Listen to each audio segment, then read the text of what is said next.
Oh, recording in progress. I think we can start and people will just join when they Okay. All right. I guess, hi, Joanna, by the way. Hello, sorry for joining late. I had to jump from another meeting. That's, I mean, it's a normal workday, right? So yes. I do hope everybody is at least a little bit fresh still, and in a good mood, hopefully. So instead of, I have like really nice. I thought I heard a feedback, but apparently not. Okay, well, let's jump right in. So I'm Kirstin. I train business developers and have been in the games industry since 2006. I've done primarily product management and a lot of business development at developers, at publishers, and at service providers. For the past 2 years, I have been teaching. I have been teaching both in my own mission, training business developers that are recent hires, because it's usually, by the time you hire a new business developer, it's because there's a bottleneck somewhere already, and it tends to be difficult to train people. And there's not tons of experienced business developers in the market. So that's one thing I do. And I also am working on some indie projects. For example, there's an accelerator called Spielfabrik that targets European developers, indie developers that I work with. I also do some work with the Cologne University and their incubator. And I'm learning how to teach people what I know, and it's been an interesting journey, and you'll be on the receiving end of it. So happy to have you guys here. To start the presentation, there are some questions I have. If you would like, you can, or we can do it in audio as well, but maybe try. There is a QR code that you can scan with your phone, and that should bring you to a survey where you can answer these the common questions. And I would like to find out in this one which things describe your company. So there's a couple of things that that they could be. For example, you could be a medium-sized studio doing work for hire outsourcing, and you also do own IP development. Or maybe you're a publisher. So it would be nice if you could try to fill these in. We'll see if it works. And if not, then we'll just, I just try to query you guys and find out where you stand. Maybe that's a faster way given the amount of people.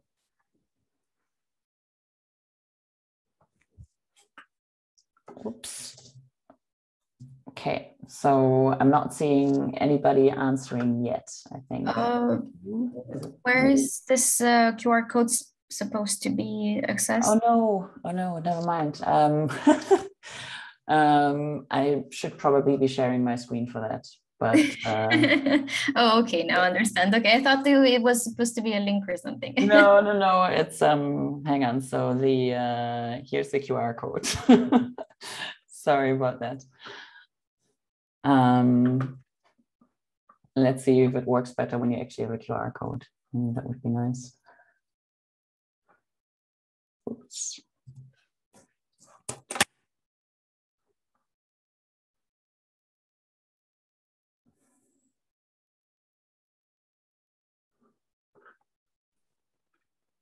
Sorry, I'm obviously unable to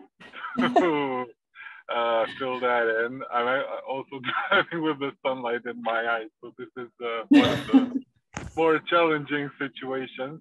But if you want, I can tell you a bit. That would be awesome. Okay, so quick, really quick, and please stop me when I go too far. But I am a very newly minted developer in the sense that I've been an architect for 10 years and had various other careers in art, advertising, and all sorts of stuff. And at the ripe age of 34, I decided I don't like what I'm doing, and what should I kind of ikigai the whole thing of what I like to do, what I can do best, and what I can bring to the world. So I thought, okay, I can tell stories, I can create art, and I can code a bit.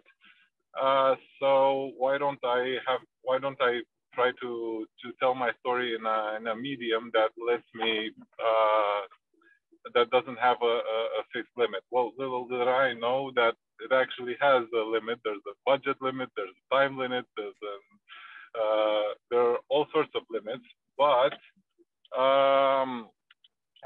having no prior knowledge of this industry and no resources, I decided, okay, let's make a nice project just to have as a conversation starter or a portfolio piece, and see where that takes me. So what I did last year, around this time last year, I applied for this government funding that we have in Romania for cultural projects. And apparently I was the first one to do it, saying that wanting to make a video game, because everybody told me, no, it's impossible. They don't pay for video games. You have to say you're doing a cultural experience, whatever. I said, no, I want to make a game. And I proceeded to make a 40-page argument about that to the authorities, that I need funding for the game I'm trying to make. So they did fund the project, and this is actually something I've been talking to other developers here in Dev.Play at the after party. Everybody was thrilled to find out that you can do something like this. It's not a lot of money, but it's something to start get things going, because you can work for free, you can work out of passion, but you cannot pay voice actors and stuff like that with passion. So you still need some money. And this is, so we thought, okay, if we're doing this, let's go all the way. Is this something that would be commercially unfeasible otherwise, to at least get the unique factor going? So we set out to develop the first Romanian-made, Romanian content, Romanian language, and Romanian story VR game, which is an impossible commercial bet, because you have a small niche market for Romanian games. Then you cross that with even smaller niche market of VR users. And mind you, it's not Oculus Quest VR, it's PC VR, which is even crazier. So you have about me and my friends, like 10 people who would buy something like this. But this is actually why we decided to make it free. So, okay, if nobody's buying it, at least people can talk about it. That was our bet. And we managed to do a demo of 20% of the whole thing. It was launched just the week when Dev.Play took place, 23rd, I think, yeah, of October. We invited people to test it out in 3 locations. People were thrilled, but it's just a piece of it. And now we're developing it as a thing to finish it. Still going to be the Romanian version free. Thinking about, okay, maybe we can translate this in English, port it, whatever comes up next. That is, if we want to pursue it till the end. But this was just a starting project, just to get the conversation started and to get ourselves out there. And next, whatever happens, happens. But yeah, in short, that's my my story. This Very is nice. how it came to Okay, so how many? It sounds like you're a small team. It's just me and the partner that I started with this in this funding venture. But in reality, it's more of a solo dev kind of situation, because he's involved. He's doing the VR part. Because he's been doing VR applications for companies and stuff like that for 10 years. And I've been doing the art part. And around us, we've managed to amass a lot of people, a lot of talent, which is incredibly fortunate and nice. And I'm really thankful for that. Like actors, artists, a big museum in Romania agreed to give us access to their paintings, because the action is set in 1939 in this painter's house. And we said, okay, let's try something that we haven't seen in other games. Let's have actual bona fide paintings from the museum that you would find in such a house in such a time. So we talked to them, they were very nice, and they gave us scanned versions of their not public, actually, paintings, like really good pieces. And we made it work with them, and we're actually planning for a launch in the museum at the beginning of next year when we get it done. So it's a core team of me and this other guy, Tudor Kyrgyz. And but around us there's a whole lot of friends and family and so on, just helping us, like really crossing their fingers. maybe we can work, but it's not even a proper company. So yeah, it's just a cluster of people trying to find their way. Okay, so this is your second project with the art pieces, correct? And this is also it's just the theme that there seems to be is that you do things very differently, which is great. But I think the whole who are we making this for was maybe not super thought out, at least in the first project. And it's good because we'll be discussing that. Yeah, very good. By the way, guys, there's another survey where I want to find out what exactly you do in terms of business development. If you do business development yourself, or you are helping, or you're not really involved. So I know. Okay, it looks like we have mostly BDs. Also, Andre, what you didn't see, most people are at small companies, less than 5 people, which is somewhat expected. So it's good to see. Okay. Okay, and I have a final question.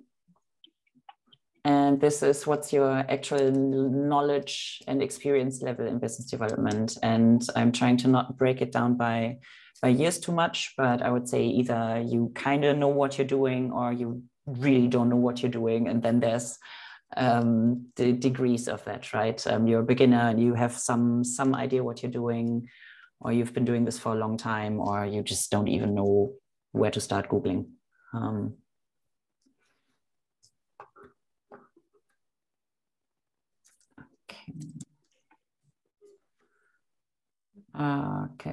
Okay. So we have mostly beginners with some experience, so we can assume that you know some stuff.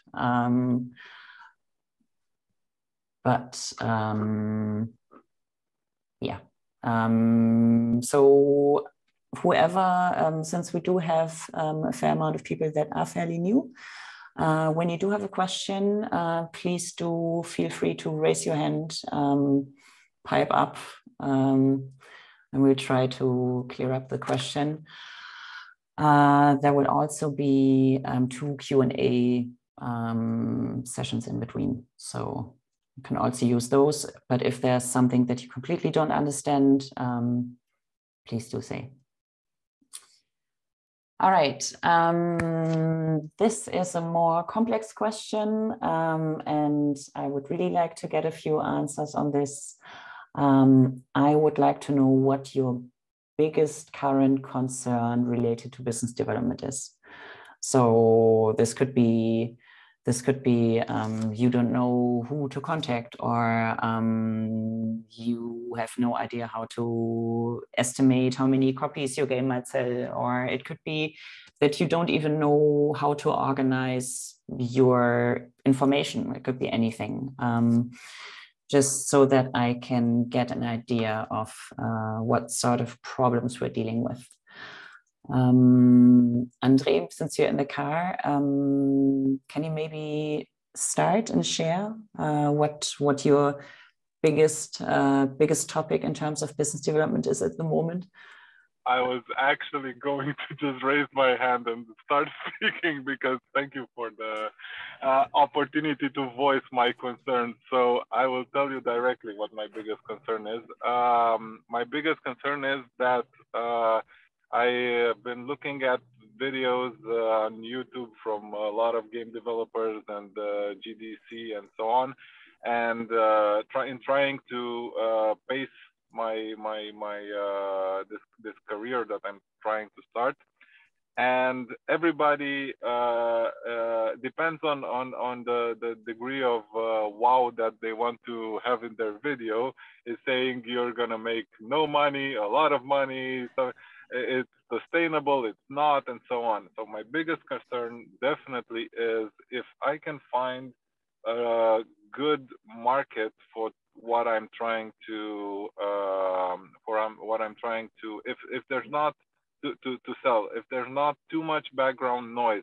There's been talk about the apocalypse and all that stuff a few years back. There's a lot of people, there's a lot of shovelware, and there's a lot of bad games and so on. There's also a lot of good games not being discovered. Now, the whole reason for me why I went into this, I'm going into this this business, is because I want to be responsible to own my own failures. I want to know, as an architect, I always had this problem. I would make a nice project. That makes failures kind of dangerous, right? What? Sorry? Being an architect, you don't really want to own your failures. Yeah, no, but I mean, it's more like a soft failure. That's the thing, because you want something out of the project, but the budget is tight. At least in Romania, this is a big reality. You always work with what the client wants, and the client is one guy, and that guy maybe wants something that is not right, or doesn't understand properly. I know it's the architect's job to guide them, but I don't want to go too much into this because it's a whole different can of worms. But the thing is, what I wanted out of game development was I can build a product, and if it's a good product for some people, there will be a niche that is big enough so I can make a living doing something that I'm proud of. If I fail, if I'm bad at this, I can improve, and I can try again, hopefully, and so on. But it's something that I can control. There are people playing games of so many types and genres, and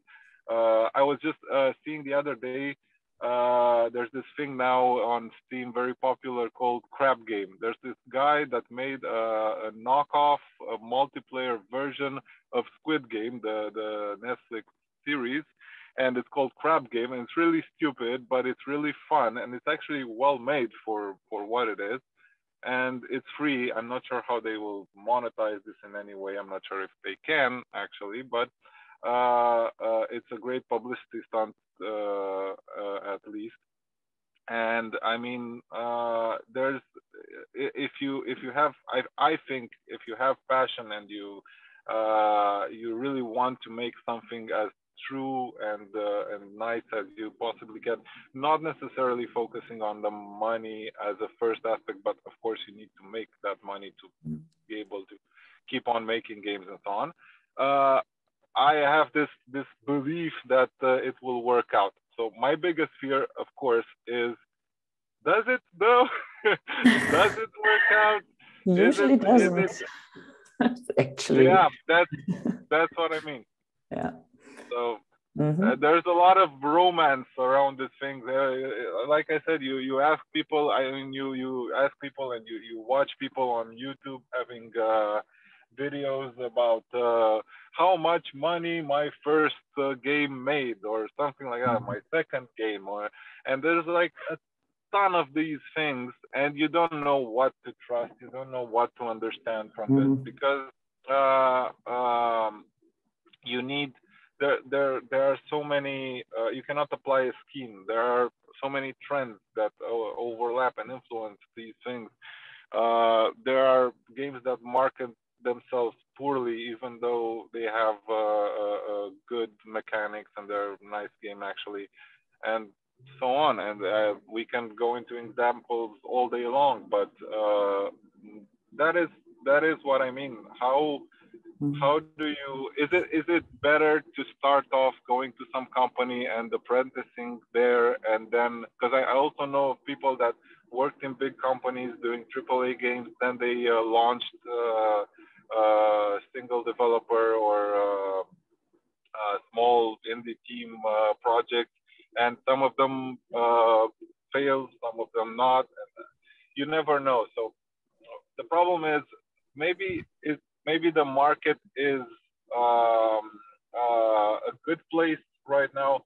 Maybe it's a very harsh environment. That is something I cannot control, and I don't even know where to start looking to understand it and to play, to ride the wave, or to play with it. Okay, so I think I'll address that over the course of the talk. But it's very Awesome. a question I think a lot of people have. I will mute myself now. Thank you. All right, Jonna, do you want to jump in?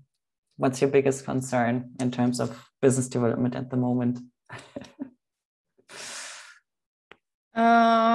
I actually thought of a good answer. The biggest concern, in my opinion, considering the pandemic time and everything that's happening, is building trust with the partners, which is more difficult than ever. And yeah, it's difficult to get some time to get closer to the clients, and not only to the clients, but to all partners that the company works with. So that's my biggest concern, that it's even more difficult by month to build the trust with the people you're working with. Yeah. Oh man, I wish I could address that. I can't do much there actually. But yeah, I think it's something that we all have. I recently visited the first conference I've been to, first in-person conference I've been to since the beginning of Corona, and it was really needed. Breath of fresh air. Yeah, totally. And I got a ton of energy back from that. But I still I'm still tired. I'm still in pandemic mode. So especially being the end of the year, I think everybody's kind of refactoring at the moment. Lucia, Raul, Alexandro, Carol, any takers on the biggest concern in terms of BD issues? So I would just like to add, like Jana, The biggest concern, in my opinion, is just getting to contacts and making meaningful connections. For example, last Alex and me, we didn't get a publishing deal, but we had some, meaningful connections that led later to some collaborations and good, how do I say, good relationships. And this is something that I think Discord chats and video Zooms cannot replicate in that they're not as effective in a sense. So, you can arrange a coffee or a drink after the conference, and then they can, these partners or these colleagues of yours from other companies can introduce you to someone else, and, you can all go for a drink. And this is just something that it's very hard to reproduce on Meet to Match and similar events. So yeah, this is the biggest challenge, in my opinion, for us at least. Yeah, I totally agree. It's the same for both associations that I'm involved in, FG and EDTF. Yeah, story of our lives. Raul, you turned your camera on. You're in space. Yeah.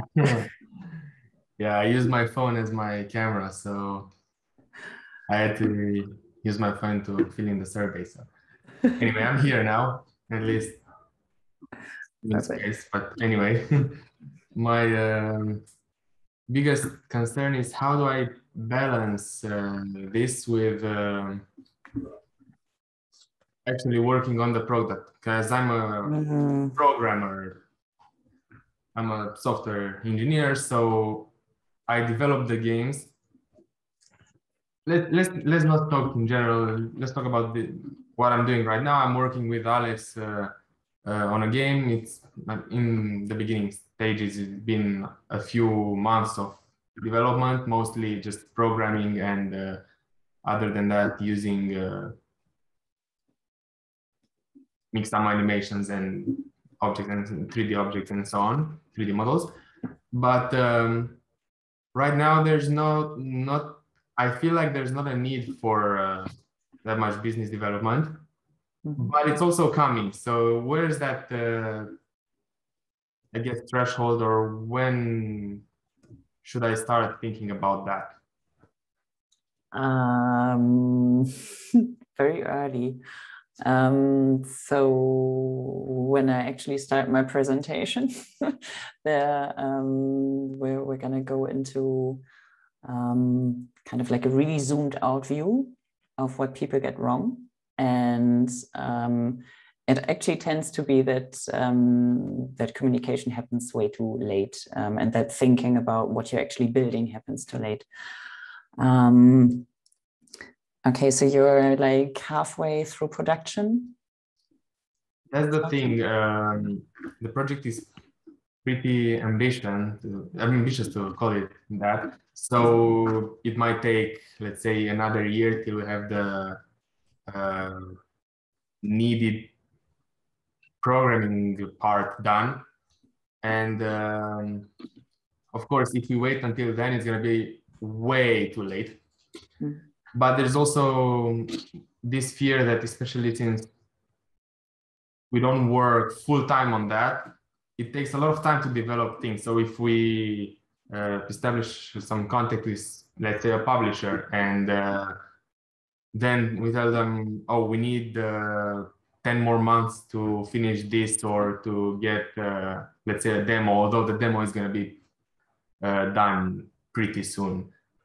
In our case, but like saying something and then having to say, oh, that's gonna happen 5 months later or something like that. Okay, so is it a case of you guys aren't quite sure yet what's going to be in the game? Do you have scope creep? No. What's making it I'm trying to. But it's pretty big, and we're only 2 programmers. So developing. Okay, so life happens, and then you're behind in schedule. Yes, and even the schedule is pretty long. So if everything were to go right, it would take, let's say, 6 more months for us to get the necessary things to actually start developing in a big team with artists and everything, especially since there's only 2 of us in total. And if we start managing some other people, that's gonna mean less coding. Okay. Well, okay, so I think I would like to address this now. So, I mean, taking a long time to have something that you think is worth showing, I understand that thought. But in most situations, people tend to have money needs, right? You're developing, so you need it to be finished at some point. So for you, it sounds like you're doing it next to work so that you don't have that monetary pressure. Is there any, what else is there that's, I don't know, what's the plan once you have your technical part done, which I don't know what that entails. Is that when you go pitch it to publishers? Because pitching actually takes some time. You're probably going to be showing the project around for months. Sometimes it's years even. Some projects never get placed. So generally speaking, the earlier you try to make some connections, the better. Yeah, the plan is that we finish a demo with a lot of placeholder items, and to test the mechanics, because it's a combat game, top-down combat game. So without going into too much detail, so it's a top-down combat game, and we want to test that between ourselves and a few friends. But if that's all right, after getting the demo ready, I guess that's the time when we need to start thinking about everything else, publishing and hiring people if we get the funding. So it's like making a demo, then trying to get funding either through, let's say, EU funds or government funds or crowd funding, something like that. Possibly more sources, not just one. And then hire a few additional people because we're only programmers, and trying to, I mean, once we get past that, it's definitely then we definitely need to start pitching the game to publishers, but maybe should we try to do that earlier? So before the demo and before getting additional people? It does make sense. There's some bits about that later in the presentation. Generally speaking, if you can be, it's better to be well prepared, right?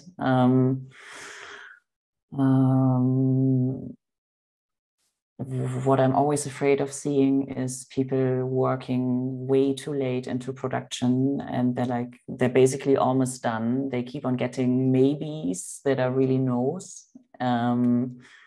Keep working on the game, and it's in the end they end up having to self-publish it. And if you don't know how to self-publish, especially when you're in a rush, it's not gonna go well. And it's just I've seen a lot of teams just not really get anywhere because there was foresight missing, right? And I think people get afraid of showing their work as well. Like there's definitely something to be said about. I mean, it's difficult to show your work to other people. I think it's the case when you're making games as well, especially when you're making your first game. So that's only natural. So Raul, you work with Alex, the Alexandru that's here in the Zoom call as well? Yeah, is there only one or with more? me? Yeah, only okay. one. Okay, gotcha. All right, do you have a different concern, Alexandru, or is it the same? Is it also how to balance developing and business development and when to start pitching? Well, I was initially thinking that we should start by actually building a following along during our development, and if we already have an established following, then it would be easier to, I guess, find a publisher or approach publishers.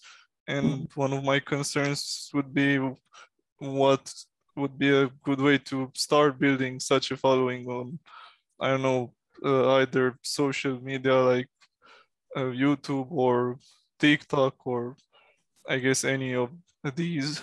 Basically anything we can convert into Steam wishlist. Pretty much, yeah. I mean, pretty common practice is Twitter. I also think that so local events can also be useful, not terribly so, but it's good to reach out. It's good to be visible. It's good to be present. If there's a local event close to you and you know that some publishers go there, by all means go there. If it's B2C, also cool, get some feedback. I wouldn't recommend a development blog unless you have a really interesting game you're building, because people need to first come to your site, and it doesn't really, actually, I don't think I've seen anybody do that in a long time, so just don't do that.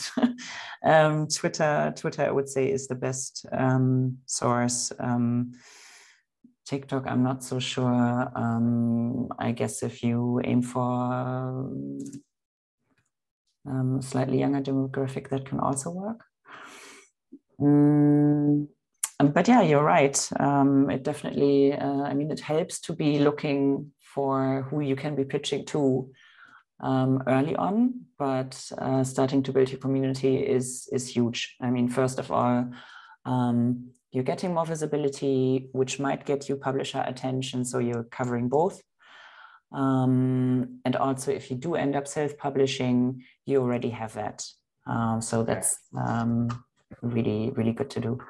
I was also thinking of YouTube because I've seen quite a lot of solo developers who have managed to build some pretty big audiences, and yeah, they mostly post about either like a video blog about their game development, but they also post certain tutorials about how they implemented some features in their game.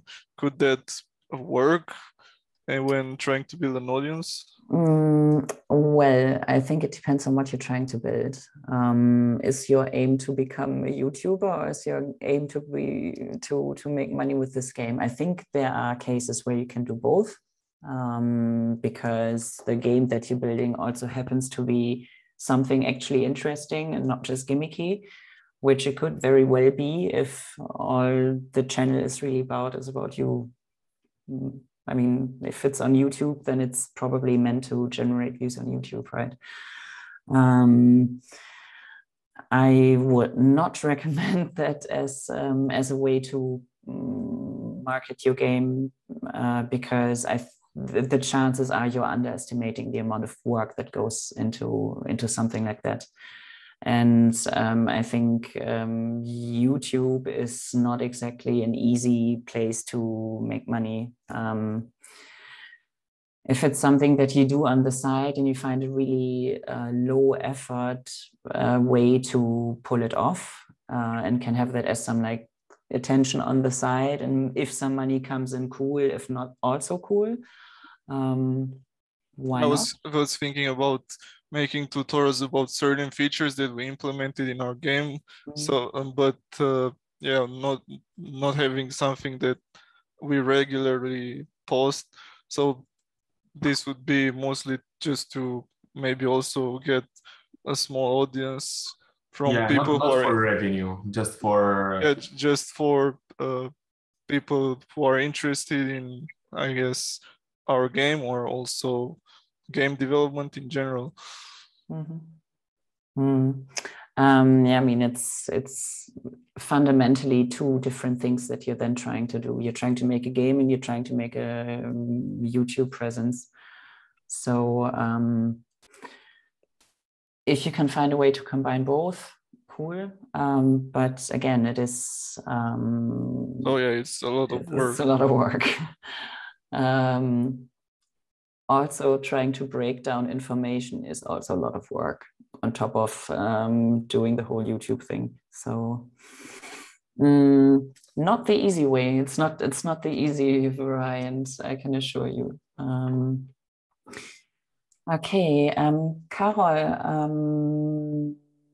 are you with us and would like to share? Yes, sure.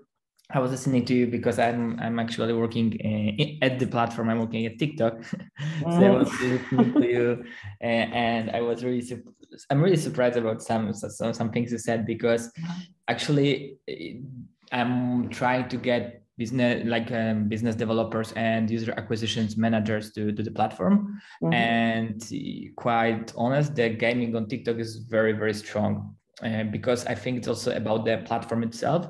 That plenty of people who use the TikTok to actually discover things, and the possibility to go viral kind of also brings a lot of people to. And it's constant, right? You don't have that. You can only go viral soon after, but the potential is always there. Yeah, you never know.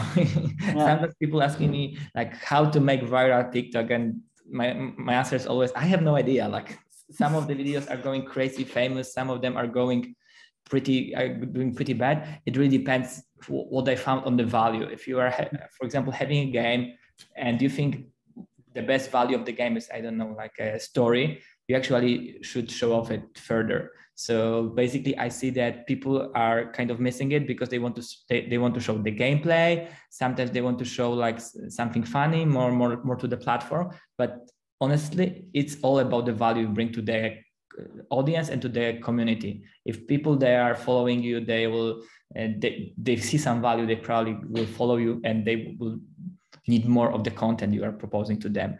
And also the other thing is that basically on TikTok, because anything can go viral, you can post anything. You don't really need to edit it a lot, and you don't need to edit a lot of like video and things into one thing. Sometimes very raw videos are doing really good. And even today I had a question from the creator asking me how is it possible that one video he was editing for 4 hours and it has, I don't know, like 50,000 views, and like other video he shot on the phone edited for maybe like 2 minutes and has like 2 million views.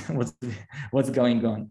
And this is the thing, like the platform is to discover stuff, because you never know when you swipe to the next video, what's gonna be there. It's probably something you are interested in. So it's also good for the companies, because if someone is interested in gaming, they will see probably lots of game stuff. But also it requires the companies to kind of switch from, like preparing very good stuff, like highly polished, to kind of more frequent but very simple things. And yeah, that's my opinion on that.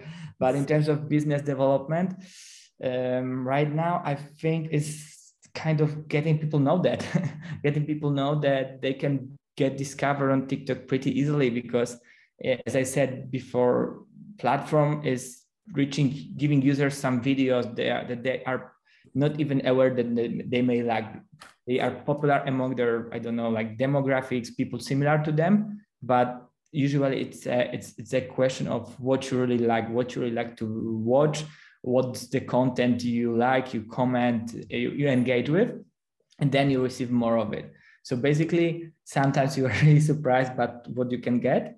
And for gaming industry, I think it's a big thing, because we are a platform with lots of young people, young users. However, as you probably know, somehow it's changing because lots of older audiences joining the platform. But yeah, in terms of gaming, like people are connected among one topic, right? Which is like games, equipment and stuff like this. So basically there's place for everybody. And yeah, kind of education people, like my role is to kind of educate people and also showing them the possibilities, because there are plenty, both for just organic and also the paid promotion.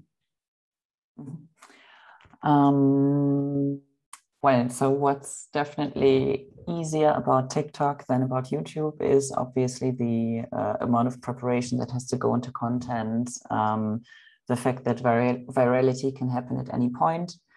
On the other hand, YouTube has the advantage of being a quasi search engine, so that's a fairly big one, I would say. I'm not against using YouTube or TikTok for game marketing. It's what I just think is not advisable is to try and build like a massive social media presence in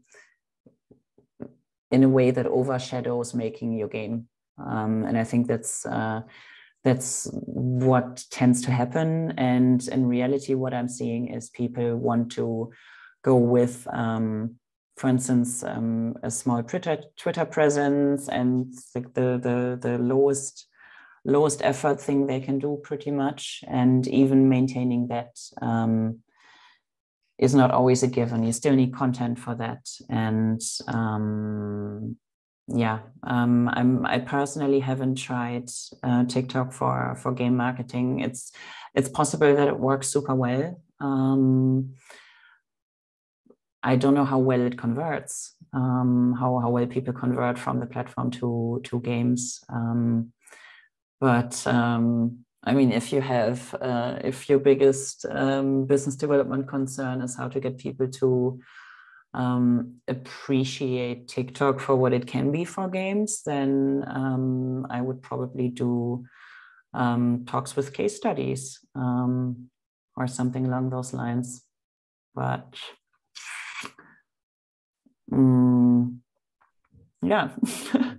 I think it's. I mean, I agree with the presence on YouTube and TikTok. It's actually like very similar. Like, I mean, in TikTok, there's this surprise moment, because you can build community by I would say by accident somehow. You expose one video and you have huge reach. On YouTube, you get to have this like kind of be searchable. People have to know about your game, or at least you have to have some kind of promotion or knowledge to type into the search engine. So that's the biggest difference. However, yeah, the other, like, I think there's no point of getting big social media presence if you don't have a plan how to monetize and how to use it for user acquisitions. In terms of TikTok, also a big thing is that it's purely mobile app. So basically, if you're a mobile game developer, you are actually like the device to play your game is in the hand of the user at that moment, right? So basically, it's super easy. For the like computer games, there's more like a rich solutions, or I don't know, driving to Steam, because usually that's where the companies are selling the games. Yeah. Okay. So I think I now have a pretty good 1 hour into this. I have a pretty good idea of who you guys are and what you're trying to do. So let's see how that fits. So what I want to discuss with you guys today are a couple of things. So first of all, I made a Venn diagram, and you better enjoy it. We'll also discuss what I see in the context of that Venn diagram as the most common problems, and how you can actually fairly easily prevent them.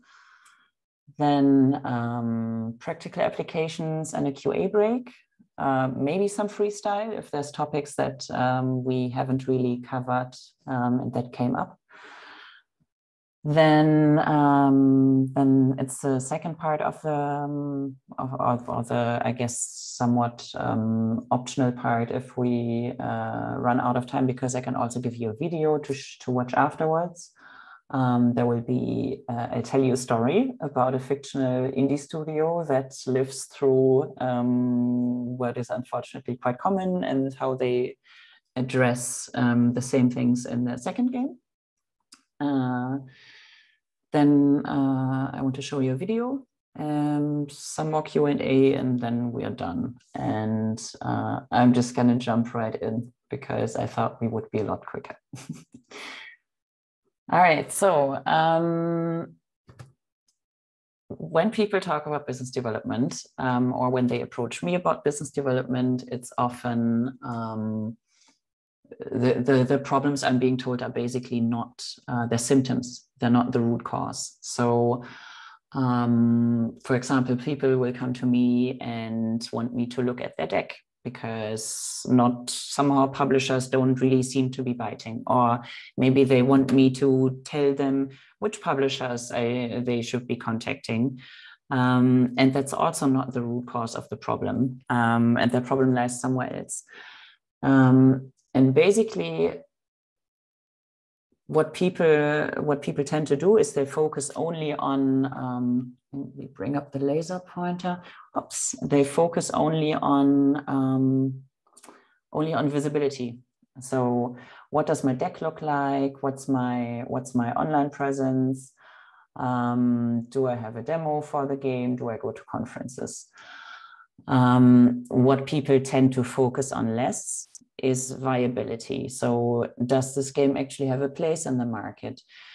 Is that game something that my team can actually pull off? Do we have the right experience in-house? Is the project something that is credible on a team like mine?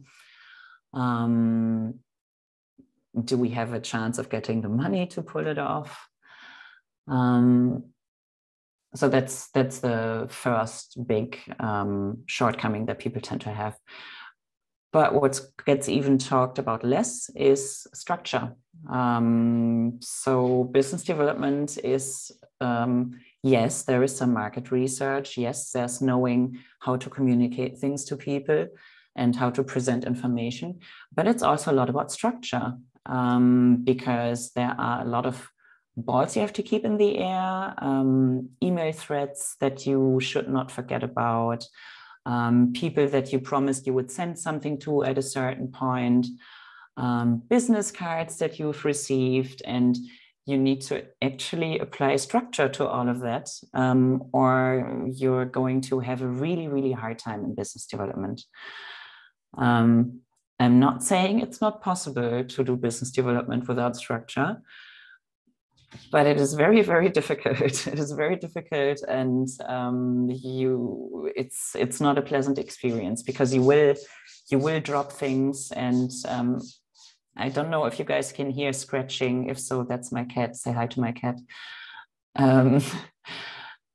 So yeah, we have visibility, we have viability, and we have structure. And I mean, the teams that are super visible and they have a game that seems like it would really work very well, let's call them mad geniuses. They tend to get picked up by publishers because they are visible and their game is viable. And what they lack in structure can be helped to some degree by the publisher. If a publisher sees that your team has really good potential in terms of everything but structure, they can supply. They can give you an external producer. They can take you by the hand every single step of the way if they have the manpower and want to do it. It's still not the easiest route for you to take.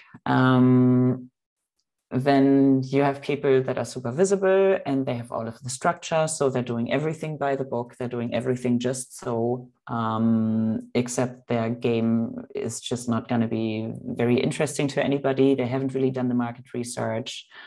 And it looks really good on paper. It might even fool some investors, but it's not going to be, it's simply not going to be a game that converts well unless massive amounts of marketing are being thrown at it. And even then, it's going to be a big question mark. Then you have teams that, where the title is super viable, team makes sense, and structure is present as well, and they just don't have the visibility. Maybe they don't have it because they are really shy people or because they just can't be bothered. So these guys actually have like a pretty good chance if they get picked up by a publisher as well, because visibility that a publisher can do. The issue is that they don't usually get discovered, because if you're not visible, then nobody finds you. So ideally, you need all three. It's a lot easier if you have all three. And we're gonna talk mostly in this talk about viability and structure, but really high level, just so that you can kind of get an idea of how to apply it. So the most common problems that people actually run into, and sorry, this is a lot of text, but the main thing that everything loops back into is people don't pitch enough, they don't do enough PR, community building, networking, trade shows. That's very, very often overlooked. Also very popular is communicating about the game poorly. So this is super, super common. People don't realize that they are essentially in a bubble. They understand what their game is about. Everything in their pitch deck makes sense to them, but to other people, not so much. Also, if you don't have a super clear vision of what you're building, then you're going to have a really hard time talking about it. Pitching to the wrong people is another favorite. So you're building a game, you don't quite know who to reach out to, so you just find a publisher list from somewhere, or you go on a matchmaking system and you just pretty much write for every publisher. Complete waste of time, but happens to a lot of people. Lack of documentation, also completely preventable. So pretty much any work you do when you're defining what your game is, when you're thinking about who this could be for, when you think about anything strategy or anything plans, always try to document it, because you're going to need that information again. Dropping the ball is probably the most preventable mistake of all. So I actually know people that have deals go away because they forgot about an email.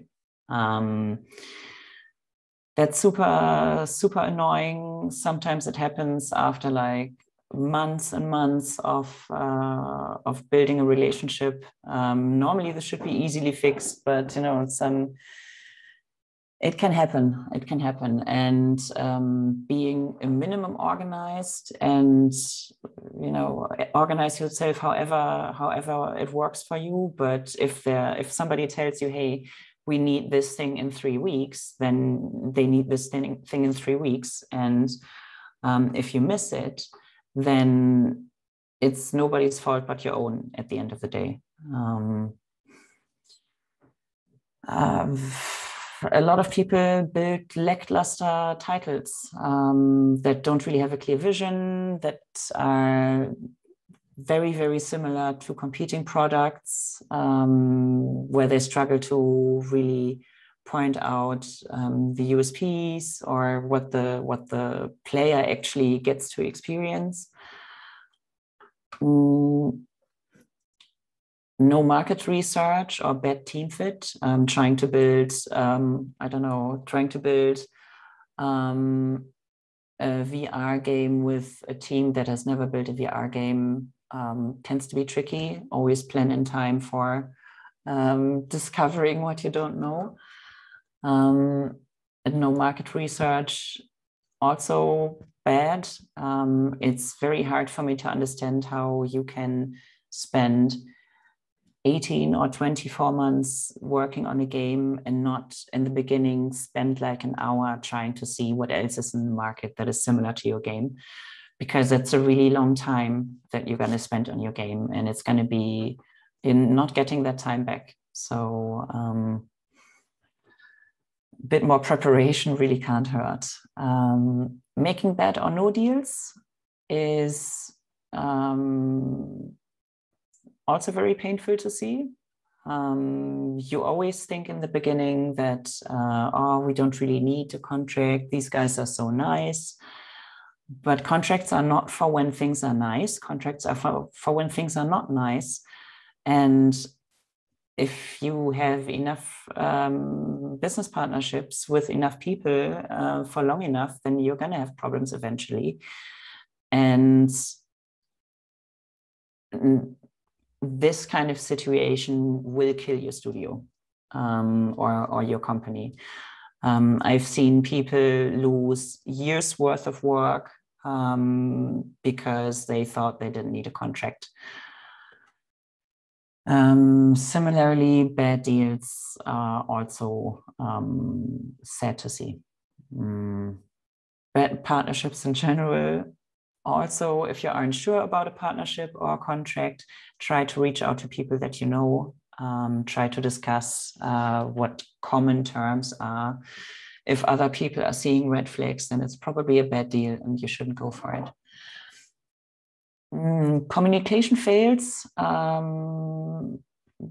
whether that's talking about your game to other people or within your own team and discovering that you don't actually have the same vision for your game, or you have different ideas for who should be playing this game. Very unnecessary. So let's see, these three things, visibility, viability, structure, they actually tie into all of these.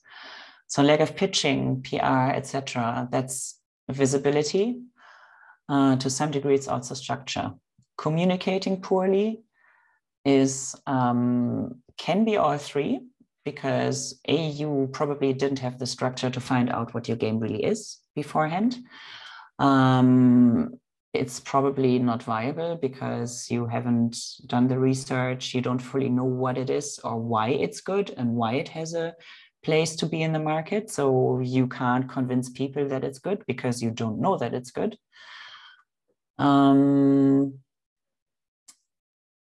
And well, it results in poor visibility. If your communication is poor, your visibility will be poor by definition. Pitching to the wrong people, whoops, wrong slide. Pitching to the wrong people is also visibility. You're not being seen by the people who should be seeing your game. Lack of documentation is lack of structure, and often becomes a lack of viability. Dropping the ball is also a lack of structure, the most glaring, really. Lackluster titles or no clear vision is viability, and it's also structure. You haven't researched if a game like what you're trying to build has a space in the market. Therefore, there's a very high chance of it not being viable. And you won't find out until it's too late. You won't find out that your game isn't viable until no publisher takes your game or it's out and nobody buys it. And it's much too late. It's much too late. Bad or no deals and bad partnerships tend to be viability because you don't fully know what you are doing and you don't fully know what the other party is doing. So you have a hard time making the match.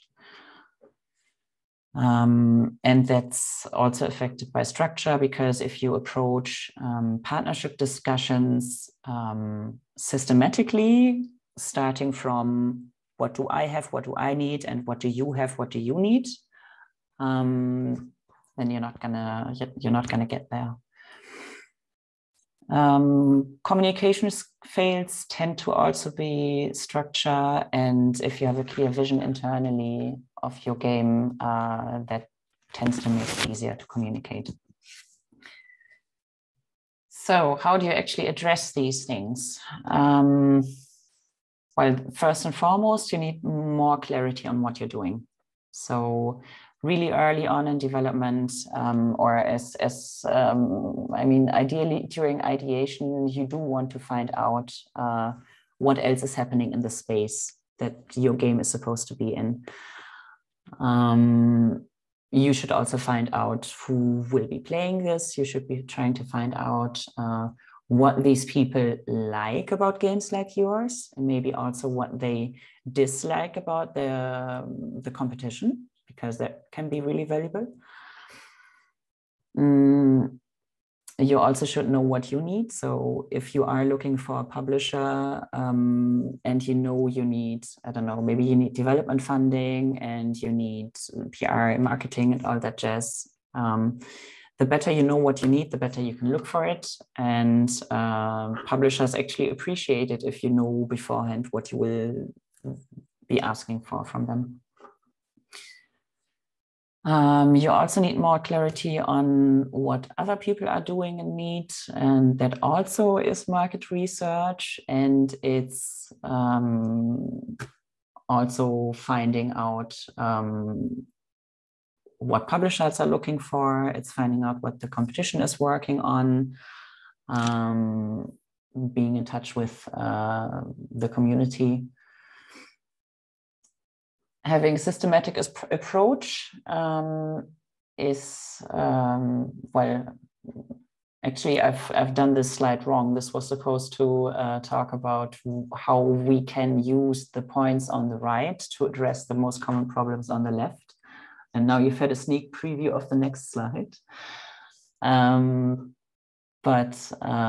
So basically clarity on what you are doing and need will result in better pitching, communicating about the game better. You will be much less likely with that and clarity on what other people are doing to pitch to the wrong people. Documentation becomes easier. Market research solves itself. And partnerships become a lot easier, as well as documentation. Having a systematic approach helps you with not dropping the ball. It helps you with sticking to a timeline that makes sense, knowing when you will be pitching to people, knowing when the build that you want to be showing to people is finished, etc. And documentation ties everything together. Any work you do that you don't document is probably gone and cannot be retrieved. And if you're working in a team and you plan to have more than one game, then everything you document will be valuable in the future. All right, so some examples on how to get clarity on what you're doing. You can, for example, add market research to the ideation process. So let's say you are, every now and then you have nice ideas for new games and you just jot them down to be defined a bit more closely later on.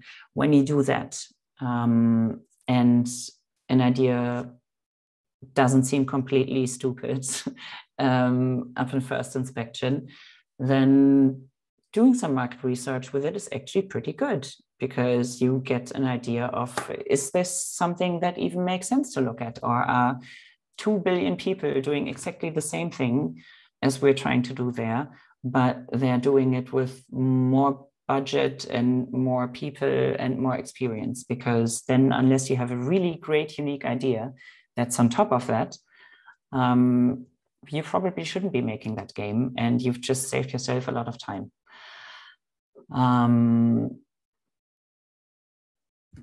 Clarity on what you're doing and need is also in team communication.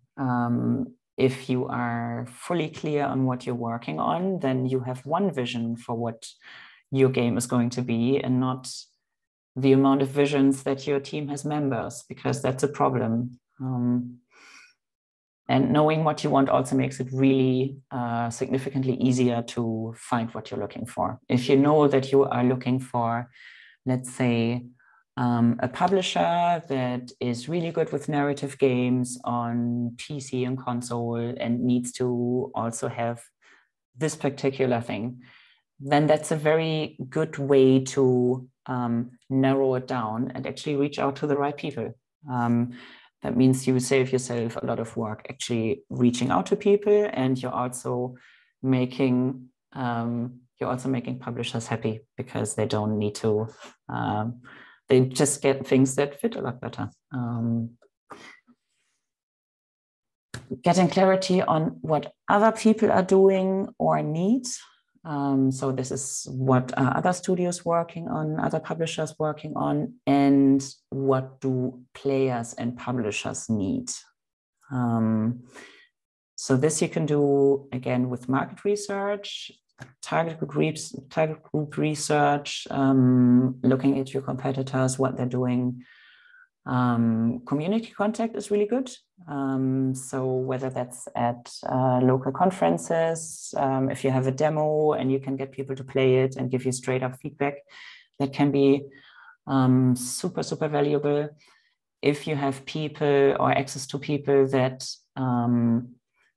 that don't know your game yet, getting them to play is very valuable. You do tend to run out of those people, but still very valuable.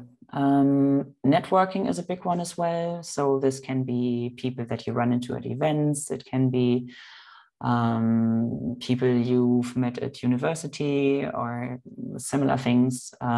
Try to share knowledge when you can. Try to keep connections open.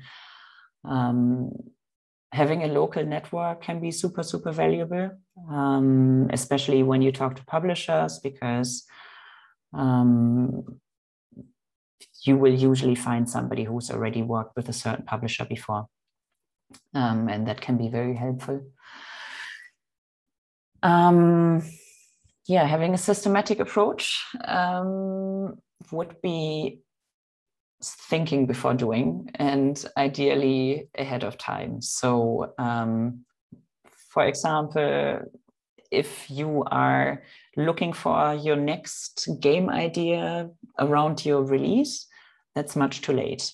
It's much too late because it's going to take you several months to come up with a clear concept, do the market research, build a deck, and then by the time you've built a playable that will even get any publisher interested, it's going to be close to a year.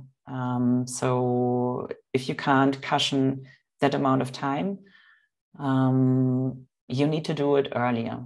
I would say that at the very latest, you should probably start actively thinking about what your next title could be around, at the very latest, 6 months before you plan to release your current game, because you're going to run into time issues otherwise.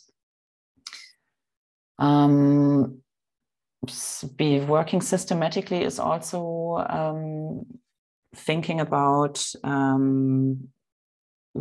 what kind of publishers are relevant for your title, and then building a list where you collect all of them and sort them so that you know which ones are actually relevant, which ones have you last talked to, which ones were particularly interested about this or that specific feature. You're collecting information when you get it so that you can apply it in the future. Very helpful.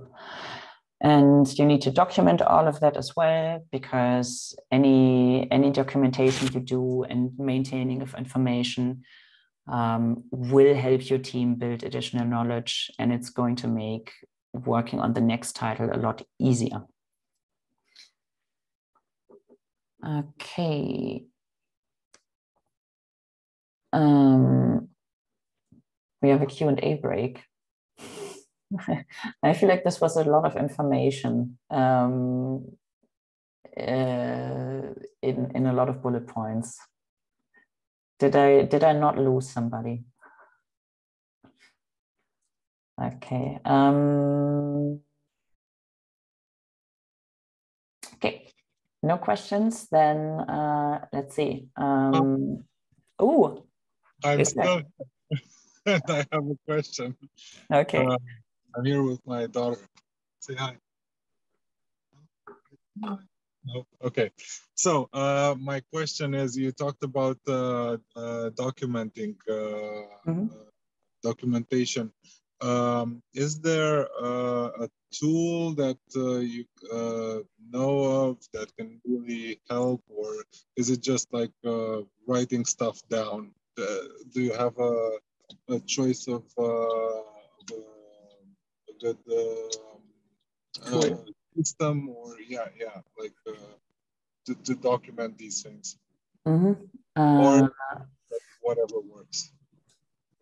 Generally speaking, whatever works. It depends on what you're documenting. I mean, obviously, if we're talking something like I don't know, like game design documents make no sense in Excel, but we're also not talking about these. What tends to be the easiest solution to build anything that is database-like tends to be Excel or Google Sheets. I also use Notion sometimes. It's a very nice tool. But if you want to work together with other people, I think the easiest thing to do is a Google Sheet, shared Google Sheet, and just building that out over time. Basically, I mean, generally speaking, if you're a larger company or you need more features, then having a CRM makes sense. So a customer relationship management tool. But for most people, I actually think having a Google Sheet is fine. Because at the end of the day, you need to know avenue what you can exploit further. This is what you mean by documentation in terms of building that knowledge system. I was thinking more like a wiki or something like that. That's why it wasn't clear for me, because in architecture firms, for example, in some of the bigger offices, actually an Austrian one I worked in, they actually had and maintained a wiki with various stuff that people coming to the company would have to know and use and so on. And that seemed like a good idea. I was wondering if in the game dev industry, people are doing that, if it's common or if it's necessary, or that's why I was asking. I mean, in general, yes. I mean, it tends to be more often than not, it's a collection of documents. So, I mean, there's a number of documents that you tend to have. You tend to have your project and milestone plans. You tend to have documentation where you can see what team members are planned in where and what features come when. You have your game design document, which tends to grow as the game develops. But in terms of business development and in terms of making sure that you have an approach for contacting people that works and makes sense and where you're not losing information, there I think having Excel or Google Sheet is the easiest. Actually the video at the end will be pretty much about that. And let's see what else. I mean, I do know that some people use wikis or Confluence, but I mean, how you choose to document is completely up to you at the end of the day. And Excel tends to be, for business development, fast and easy because you can quickly exchange information, you can copy paste things, you can sort, and that's and it tends to be less work to set up than Confluence. But if you already have a Confluence or something of that sort, then by all means put it there as well.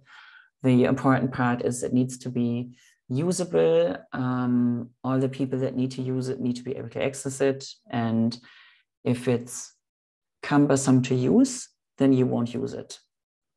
So that's the biggest thing to pay attention to, I think, because it really doesn't, I mean, at the end of the day, the tool that's best is the one that you use. And that's, there's tools that work better or worse, but if you don't, if it's not something that works for you, then you should change. All right, I need to quickly stop sharing and look for what I wanted to read you for the story time. It is now story time. There we go. Okay, so I'm going to tell you a story about a team that doesn't exist, but that could have existed like that. And that is basically a combination of all the indie teams I've ever worked with. Meet Pixel Dust. Pixel Dust met at university, and their student project got some friendly feedback from a teacher. And because they also got along pretty well, they decide to take the jump. They finance development through a mix of money from friends and family. They eat a lot of ramen. They also get a small public grant. And throughout development, most publishers seem friendly, but not excited. They tell them to send over their build when the game is more complete and say it's not the right time right now, but please come back later. Some also give feedback. Pixel Dust always tries their very best to incorporate the feedback, and all of the feedback is well-meaning, and most of it isn't terrible. Still, they do take longer for production than scheduled, and they also start to feel a little bit like they should be getting more concrete committal answers from publishers now, because after all, they've already implemented a bunch of the feedback that they got, and the build is now further, and but they're still getting these same answers. The cycle really repeats. They get no's. They also get endless variations of it's a no right now, but maybe come back when you have X. And although sometimes something looks promising, in the end, what happens is that it's a few weeks before their release. The budget is super stretched. They're already like overdue on rent, and their options are a terrible publishing deal with no upfront payment and a 50% cut, or self-publishing. And they realize that they maybe underestimated self-publishing a little bit, and don't really have most of the things necessary for release prepared. So they actually go to the publisher for safety. Now, unfortunately, the publisher they pick is, even at the best of times, a little less than mediocre. And what little advantage the publisher has in publishing skill is basically erased by how late the cooperation starts. There simply isn't much time to fix much of anything or prepare everything that's needed when you come in a few weeks before release and don't further delay it. But still, when the release comes up, everybody feels super relieved. Shipping their first game was the hardest thing they've ever done. They've done it anyway. They even found a publisher. And now those 2 years of very filled haze with lots of cup noodles will finally pay off. And it'll be the start of something beautiful. They're sure. Well, that's not how the story ends. you've heard enough stories like this, maybe you've been part of it, maybe some of this sounds a bit familiar as well. But of course, it ends how it usually ends, and the first title of our beloved studio sells 172 copies in the first 2 months, and just like flatlines after that. So for the publisher in that situation, it's completely out of the question to put additional work in. So like they're done. And Pixel Dust doesn't really know what else to do. So when the first revenue share check comes from the publisher, it's only a few €100, and Pixel Dust does the only thing that feels appropriate, and they decide to spend it on a good meal and an epic night of drinking and hope to not make the same mistakes again the second time around. So this is how the story usually ends, like in some variation. Like there's lots of different versions of this, but it's a very common theme. Like the mistakes are, you see them all the time. Like you see the going with the first idea you have, and it's the best game in the world. It's going to be great. Then you have the getting money from savings, from friends, or sometimes they say fools friends and family, or something along those lines. Yeah. So you have that. Then you have feedback that isn't being taken very seriously. So if a publisher says it's a no for now, but maybe later, then it's usually a no. And if all of the voices you hear are kind of like friendly, but not super excited about your game, then it tends to not be good, and people underestimate that. And well, could they have done things differently? Yes, they have. So story goes on. They're done with their night of drinking. The entire proceeds from their first game are now one gigantic hangover. And the following week, the team basically does a business postmortem. So in retrospect, they realized that their first title never really had a chance. They had no clue that there would be literal pages and pages of titles on Steam that people would have to wade through to actually find their title in the right category. And they also felt like the game they were building didn't really become the game that they had intended. And you know what the craziest part was? They actually even realized that every single team member had a slightly different vision of what the game should be, and nobody was fully happy with it, and nobody was ever fully aligned on this. And in retrospect, that actually leads to some arguments making a lot more sense now. You know, like, why did this guy get so upset about this feature? Well, it makes sense when your visions are actually not aligned. So they discover this. They think, oh, well, at least we've learned something. And even though really no money has been gained over the past 2 years, they're still alive and kicking. They've learned something. And this time they want to do it better. So they actually managed to find a small software development project from their office neighbor. So they have some time to actually have some ideation time, because of course they didn't do that during the development of their first title. And they collect and work on ideas over time. They aren't afraid of shelving ideas or discarding ideas, and maybe they even jam sometimes.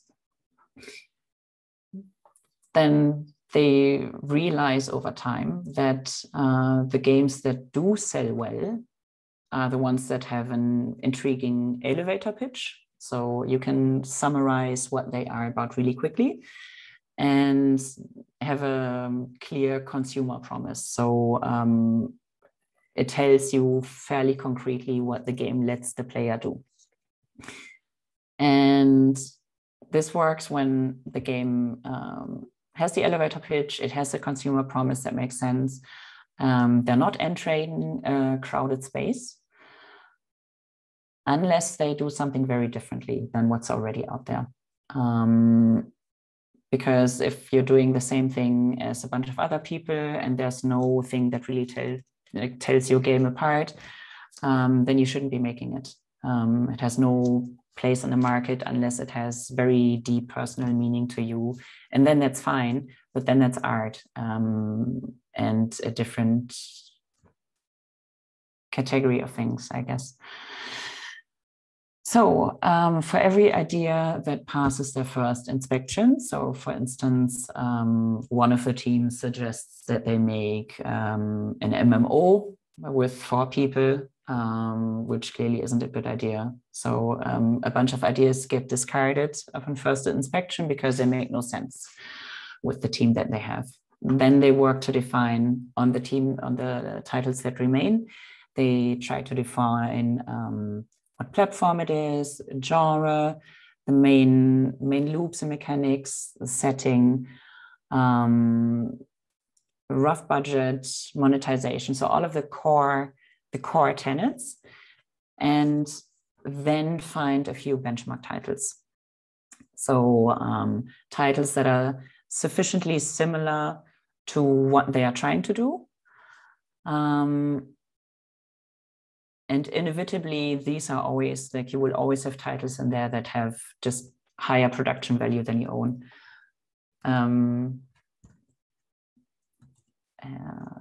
One sec, I lost my window.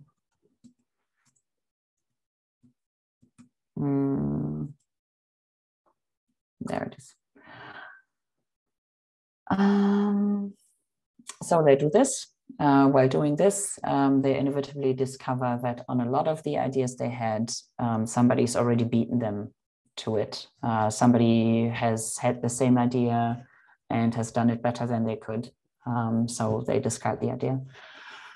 But a few weeks later, they have 2 concrete game ideas. Let's call them Game A and Game B. And again, they research what titles are similar.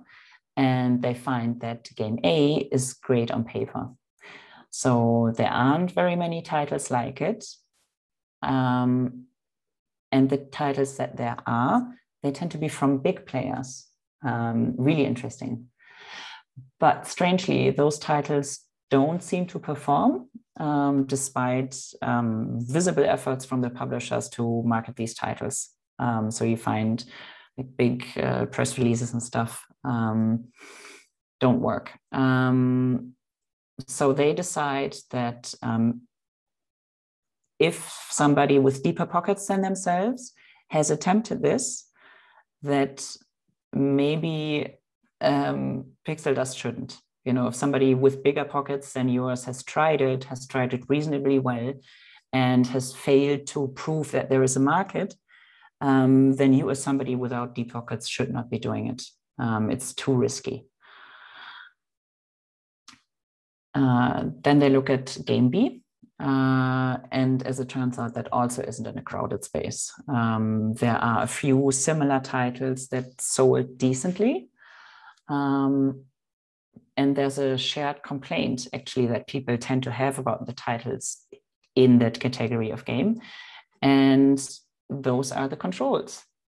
And this is a really, this is a big light bulb moment for the team, because one of the team actually studied interaction design at university and is a huge UI nerd and controls nerd. And 2 within the team are huge fans of the genre. So they actually have a pretty solid chance of working together on this and coming up with something that's noticeably better than what's on the market, and it's gonna tell apart their game, and it actually has a real chance of bringing innovation into the market, and it uses the team's strength. So that's what they were hoping to do. So now that they know that the market segment that game B is aiming for is viable because there are enough titles that make money to confirm or strongly suggest that the market exists, but there's not dozens of titles. So they start working on a deck. And they know that before they have a build, publishers are very unlikely to say yes to a title. Like this basically never happens. But they don't want to repeat the same mistake of pitching an almost finished game and realizing way too late that it just doesn't seem to get people particularly excited. So they sent this out earlier before they actually have a playable and want to get some insights.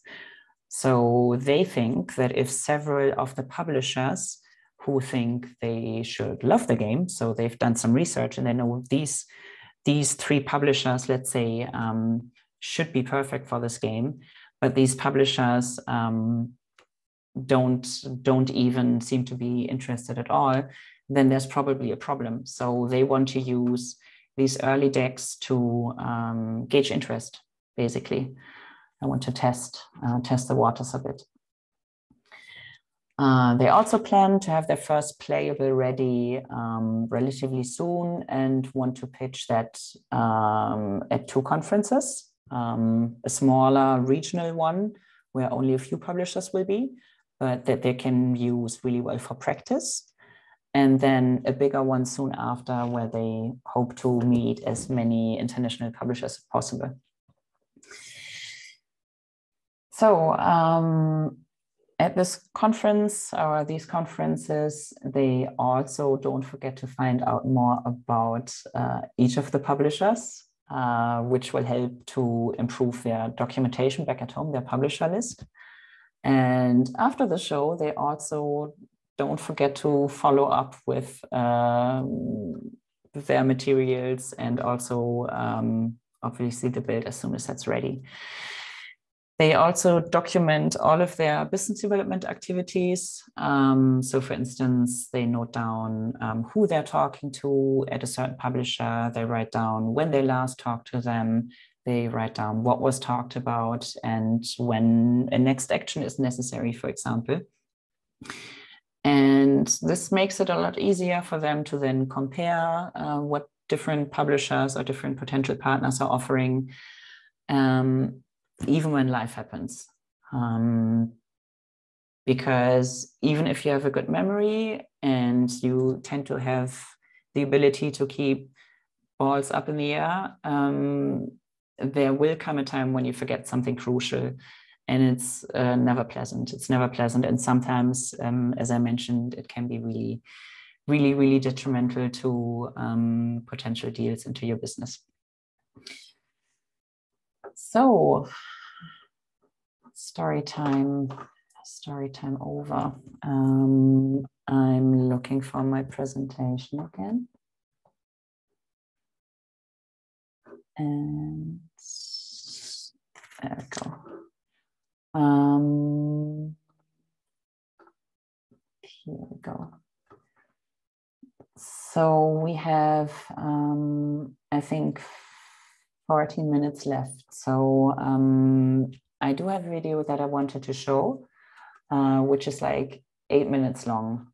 So I'm not sure if we shouldn't maybe, if I shouldn't maybe give you the video link for afterwards and do some Q&A now. I'm not sure.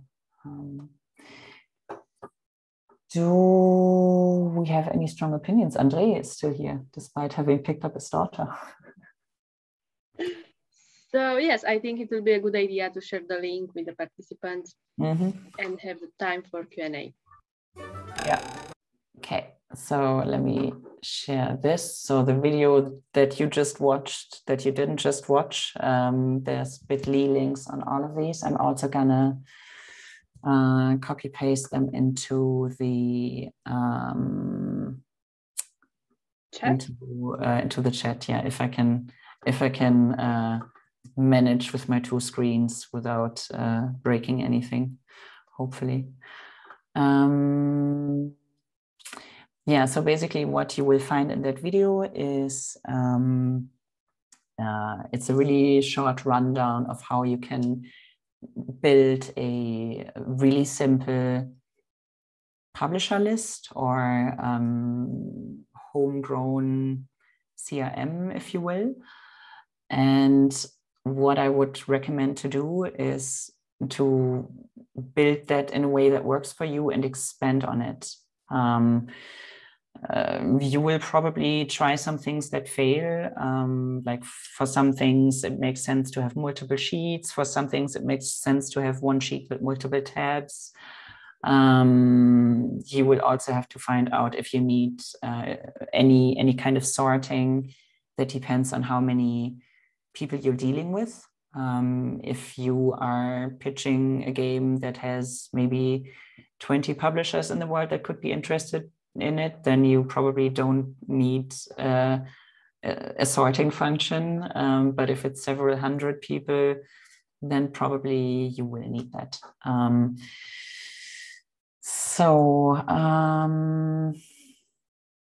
I'm gonna try to copy over these links quickly. There we go. Okay. If I can find it. If not, we can do it at the end. Yeah. Well, if somebody had any question, I could actually do this in the meantime. Do we have any volunteer? Yeah, I have a question. You have a question? Perfect. All right. Yeah. So if I pitch my game to a publisher, let's say right now, when I don't have a working demo or art and stuff, what can I talk about? Because I don't have anything I can really show. It's just the idea, and everybody has lots of ideas. What can I do to make sure that they remember me and I'm not just some other guy in a spreadsheet? A spreadsheet is probably not the best thing to bring. So what I like to do is having 1 or 2 pages. If you have I didn't mean that I'm going to bring a spreadsheet, but I want to make sure I'm not just some random input inside their spreadsheet when they have hundreds of different pitches. Okay. Just to make sure I'm different than everybody else who just has one idea and talks about the idea a bit. Well, that's a difficult one. Either it can be a really unique idea, or I'm kind of hesitant to recommend much else because I tend to think it backfires, right? I think when people purposely try to be memorable, it often backfires. Like that's when you have the fedora dude. It's a common theme. I think if you want to stand out, you can best stand out by, even if you have nothing to show really, but you have a 2-pager can be really nice. And a 2-pager can have a lot of insight in it, right? So if you have a nice 2-pager and the idea is intriguing, and you can explain why the idea is intriguing, and you show some insight. So you say, this is going to work because there's this title and that title. And look, if they met and had a baby, it would be this game. So there's, it's very hard to do this in a way that will show up in a spreadsheet, right? Because there's, what are they going to put into the spreadsheet? Interesting idea, I think is the best you can get, or interesting team. If you can get that, that's cool. When I look at decks, my assumption tends to be that, if I can see that somebody's really put thought to things, I think you can see how somebody works in how they present information sometimes, or how they show up to a meeting and what kind of questions they ask. So I think if you try to really embrace the whole we're going to have a systematic approach. We're going to think first about what we actually need to do before we do it, so that we're done not super late. That's insight that shows. If I see a deck and there's something about, we took a look at the market and we think this works because I know the person has thought about it, and that's not too common.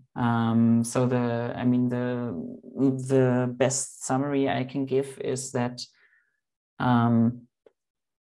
the bar isn't that high most of the time. It's difficult to build a game. It's difficult to have a great idea, but if you want to approach pitching and finding a partner for your game a bit more serious than most indies will, that is very achievable. That is very achievable because most people don't really know what they're doing. So if you know like a little bit of what you're doing, you already get noticed, I think. I still wanted to copy the links. Thanks for the answer. Very insightful. I hope so. If I can, I would like to expand on that question. Mm-hmm. So let's say we have 6 months for the release of our game to make a plan for another game. So we do market research, we pitch, etc., and make prototype. If you were at the head of a company, if you were the head of the studio, what kind of prototype would you make? Would you make like 5 minutes that are perfect 5 minutes with target art, with polished features, with everything working really, really smoothly? Or would you make like 2-3 hour game with all features, but nothing in there is polished? There is no target art, just like placeholders and everything. So what do you think impresses more publishers? You mean for a prototype? Yes.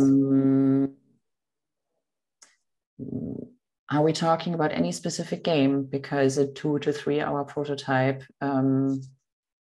Yeah, I mean, yeah, I know. But the general games are like action roguelikes or something like that, and then they require a lot of tweaking and like RPG stats and everything to be really, really good. But now you're like, can't 3 hours of that kind of game. I mean, but I cannot. Yes, it's a feature feeling really, really. And instead, I want to make a 5-minute game, just one dungeon and I don't know, features to 3 months.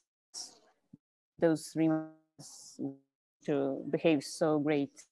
Those 3 features to be so playability. I hope it's just on my end. You're cutting out for me, so it's like every second word is kind of cutting out.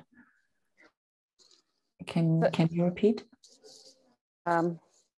Internet connection is not really that great here.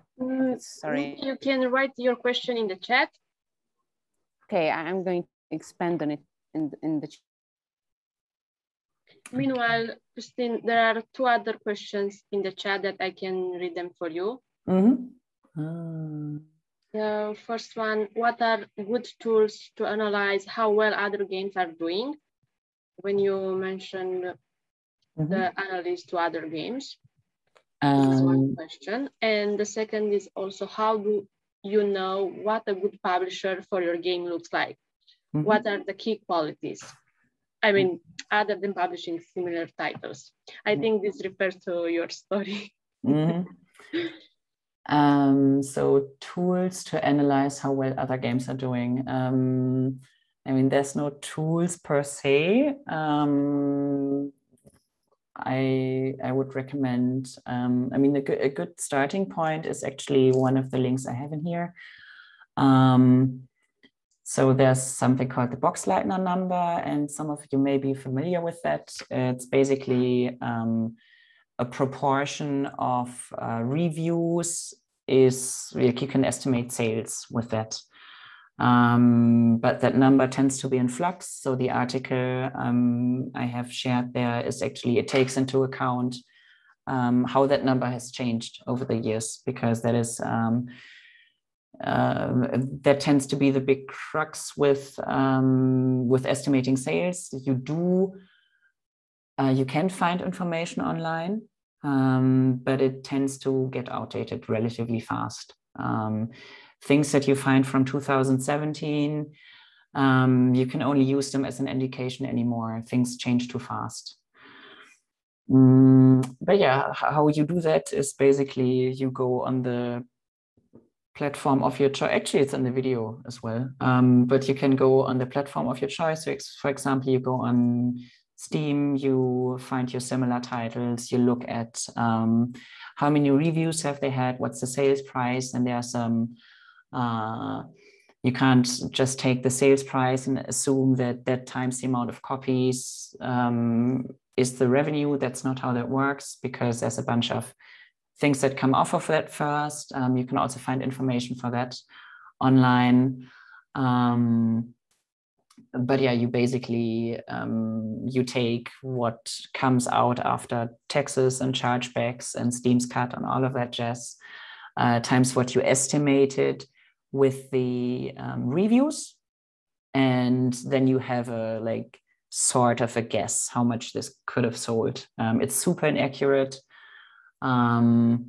but it's the best thing we have, right? The only people that know it better are people that are actually directly dealing with the game itself. So, so yeah, use the Boxleitner number, sales prices. You can also use like average price if you want to do that. Like there's lots of ways to make it more accurate, but if you just want quick and easy, that'll do. Okay, how do you know what a good publisher for your game looks like? What are the key qualities other than publishing similar titles? So publishing similar titles is quite important because it means they have experience and expertise. But I know that that's not what you meant. What does a good publisher look like? Well, they should have experience in the type of game you're doing. They should be obviously familiar with the platform, with the monetization. If a publisher is new to what you're doing, you always need to be a bit wary. Like it can be a good option sometimes, especially if you don't have many other options, but probably they won't be the best at this. Deals are a big factor. If you, I mean, this is something that you find out late, but there are a few publishers that have deals that are very developer unfriendly. So if you feel like a contract sounds really weird and you discuss like some terms as far as you can with others and they tell you those are dodgy terms, then that's something that you probably shouldn't go with. Key qualities, they should be able to tell you what they're trying to do, what is important to them in titles, what's important to them in teams, I would say as well.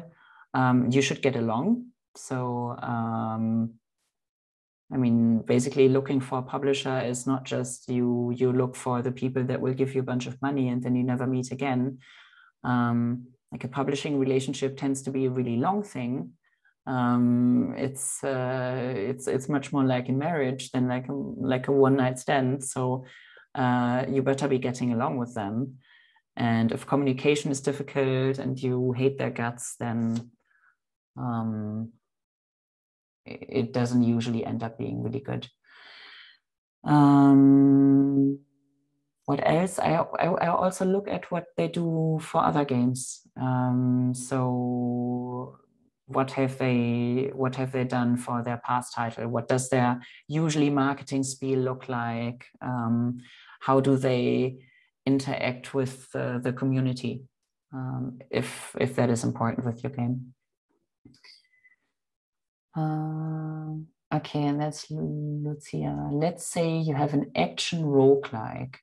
What would you focus on while making a prototype? Making as much classes, features, and dungeons with assets crammed into a longer experience, or would you want to make only the polished part of gameplay, even if it's only 5 minutes and showcases 3% of the game?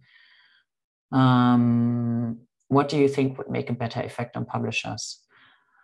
I would go for the short one. I mean, nobody really has time to look at a really long prototype. Most of the time they get looked at quickly. If they get looked at for longer, then that's a really good sign. But I mean, in terms of work, it definitely makes sense to make it compact as much as you can.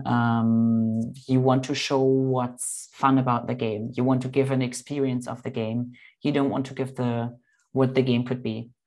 Also, if it's not in, I mean, it's super nice if you have your 5 minutes of gameplay and they're fantastic and everything works super well and everything is hyper polished, that's cool.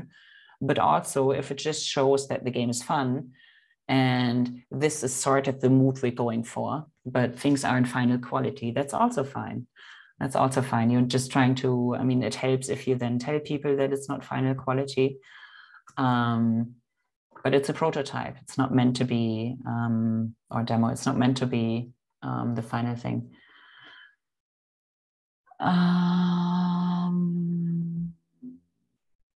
So you expanded on your question, pack as much features in the prototype.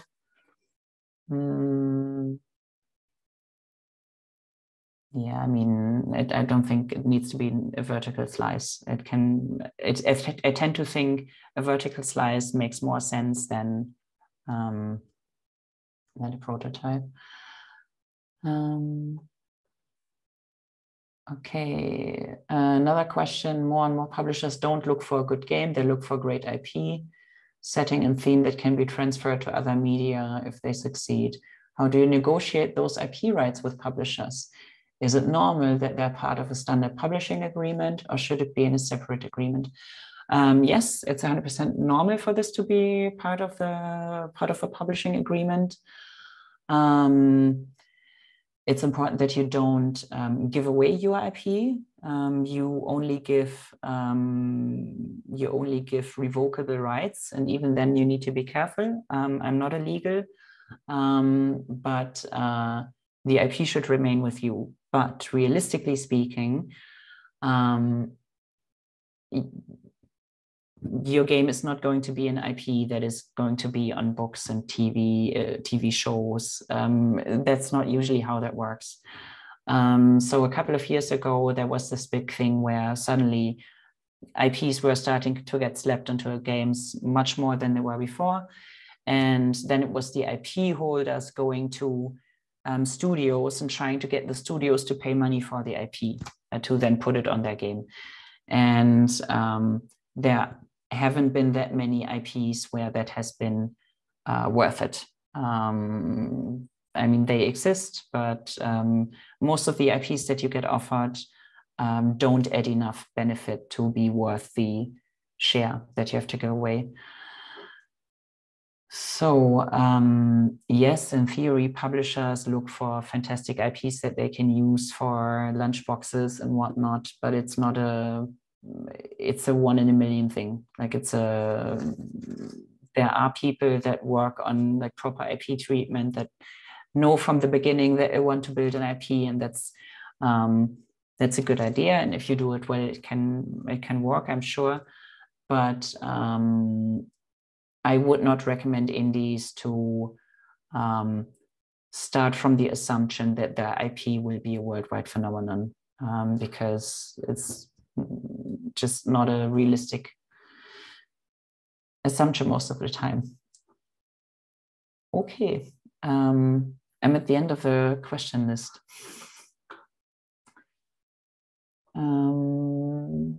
And I'm gonna stop sharing and send you the links from the presentation in the chat in case you still want it. If there are any last questions or feedback, please do let me know. Right. I just wanted to say it was a great presentation. Honestly, really, really, really helpful. I loved it, and congratulations. That's it. I worked really hard to make this work, and I have to say it was worth every second watching. So really, really, really good for somebody like me starting up and trying to make sense of all of this. Really helpful. Mm-hmm. It's a lot of information in one go. I think it's hard to retain it all. That's why I wanted it recorded, because I knew that I couldn't. So it's really, really valuable stuff. Mm-hmm. Thank you. I'm typing as I go, but I'm listening. Thank you. Thank you for making it despite driving and kids pickup and everything. Yeah, even my kid heard it. So maybe maybe she'll end up in 20 years or something. So it's simple. Let's just hope it's a different situation. It will be easier in the future, I guess. Yeah, I think we all hope so. So I think this was pretty much all for today. I want to also thank you very much for making this workshop. I think it's very useful, and I hope people enjoyed. I will stop the recording now. Yes. I've just put the links in the chat box on the side, so copy paste that, and then you have